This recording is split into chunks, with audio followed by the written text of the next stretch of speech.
로팬 여러분, 안녕하세요. 이그스 칼럼에 오신 분들 환영합니다. 이번 영상은 퓨처스 소식지 영상입니다. 6월 후반 기간 동안 참 행복했습니다. 1군의 연승 그리고 2군의 연승이 계속되면서 가장 행복하고 가장 마음이 놓인 기간이 아니었나 생각을 해보는데요. 하도 패배만 봐서 그런지 승리 하나하나가 귀하다는 걸 언제나 생각하면서 오늘 소식지도 시작하겠습니다. 먼저 팀 순위부터 살펴보도록 하겠습니다. 북부리그 1위 자리를 사수하고 있습니다. 주간 SSG를 상대했던 한화, 첫 경기 우치로 더블 헤더가 진행이 되었고 모두 승리합니다. 세 번째 경기는 우치가 되면서 연승이 이어졌습니다. 긴 연승이 끊기고 또다시 5연승을 하고 있는 퓨처스 팀입니다. 1군도 이와 같았으면 하는 마음이 간사하게도 있는데요.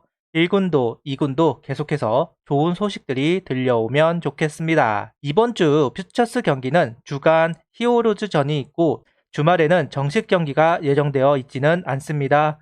이번 주도 화요일, 수요일 비 소식이 있어서 경기가 제대로 치루어질지 미지수이기는 합니다. 장민재 선수 복귀 준비를 위해 피칭을 해야 하고 하주석 선수가 퓨처스 경기에 합류를 해서 실전 경기를 소화하기도 해야 합니다. 오선진 선수의 컨디션과 1군에 있었던 선수들의 모습들을 자세하게 파악하기 위해서라도 퓨처스 경기가 꼭 필요한데 무사히 치루어졌으면 하는 마음이 있습니다. 상무에 가 있는 우리 한화 선수들을 이야기해 보겠습니다. 허인서 선수가 5타수 1안타 1득점을 기록했습니다. 잠시 주춤했는데 휴식을 갖고 나서 안타를 신고합니다. 그리고 장규현 선수가 부상에서 돌아왔습니다. 다치면 자기 손해입니다. 앞으로는 부상 조심해서 경기들을 잘 소화하면 좋겠네요. 정민규 선수는 상무에 합류했다는 이야기도 들을 수 있었습니다. 후반기는 세 선수 모두 활약하는 모습을 볼 수 있으면 좋겠네요. 더블헤더 1차전은 정희환 선수가 7이닝 무실점을 기록, 2차전은 성지훈 선수가 1이닝 1실점을 기록합니다. 퓨처스 선발 로테이션은 조금은 자유분방합니다.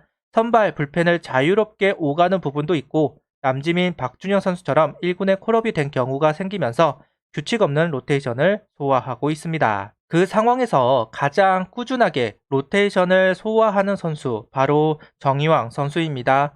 대형 사고를 쳤습니다. 더블헤더 1차전 7이닝 동안 무실점, 그것도 노히트 노런을 기록합니다. 정희환 선수는 중간에 위기가 있었는데 수비들이 도와줘서 좋은 결과가 있었던 것 같다. 허관의 선수를 믿고 사인대로 던졌던 것도 좋은 결과의 이유이다. 앞으로 더 좋은 모습을 보여드려서 빨리 1군 데뷔전을 치르고 싶다는 인터뷰를 하기도 했던 정희왕 선수인데요. 2회 연속 볼넷을 내주면서 만루를 허용하기도 했지만 막아냈던 부분이 원동력이 되지 않았나 싶습니다.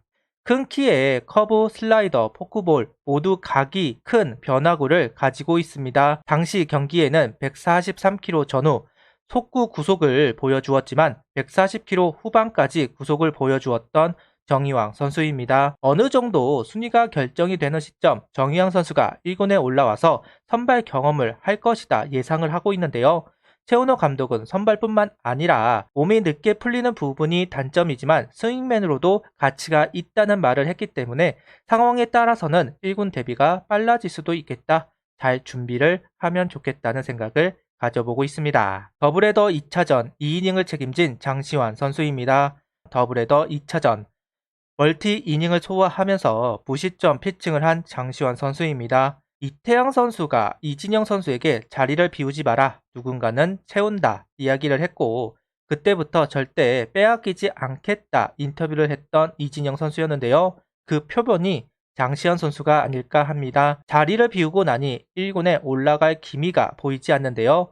심지어 지금도 콜업 순번이 밀려 있다고 하니까요. 말 다 한 셈입니다. 과연 마지막 기회를 얻을 수 있을지 시간은 많아 보이지는 않습니다. 이어서 윤산업 선수가 9회 등판을 계속해서 하고 있는데요. 하나퓨처스 9회 누가 나오느냐가 정말 중요합니다. 보통 9회 투구를 하는 선수들이 가장 좋은 페이스를 보여주고 있는 선수이고 콜업이 될 가능성이 높은 선수들을 기용하기 때문입니다. 근래에는 윤산업 선수가 경기 후반에 많이 투입이 되면서 페이스 점검을 받고 있습니다. 당장 1군 불펜진이 호투를 하고 있어서 변화가 없기는 하지만 이번 주 연승이 끊기면서 변화가 있을 수는 있는데요. 과연 다시 한번 낭만 야구를 볼 수 있을지 지켜보면 좋을 것 같습니다. 야수 파트로 넘어가도록 하겠습니다. 지난 SS전에는 내야수들의 활약이 돋보였습니다. 그중 김건 선수를 주목해야 합니다. 1차전은 3루수, 2차전은 1루수로 출장해서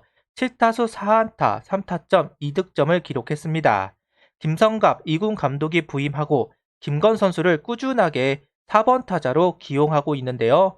김건 선수는 화답을 하고 있습니다. 1군에 잠시 올라갔다가 활용도 문제로 2군에 내려왔는데요. 정민규 선수가 빠진 자리를 잘 메우고 있습니다. 분명 다시 한번 기회는 있다고 생각합니다. 1군 선발이 안정이 되면 상황에 따라서 야수들이 충원이 되어야 하기 때문에 기회를 잡아볼 수도 있을 것 같은데요. 기회가 있을 때 잡는 모습 꼭 보여주기를 바랍니다. 유로길 선수와 이원석 선수도 타격감을 조율하고 있습니다. 유로길 선수는 5타수 2안타 1타점 2득점, 이원석 선수는 6타수 2안타 3득점, 상위 타순에 포진이 되면서 퓨처스 연승의 지분을 가져가고 있습니다. 원래 퓨처스에서는 성적을 내는 선수들이기 때문에 이 성적표 이상하지는 않습니다.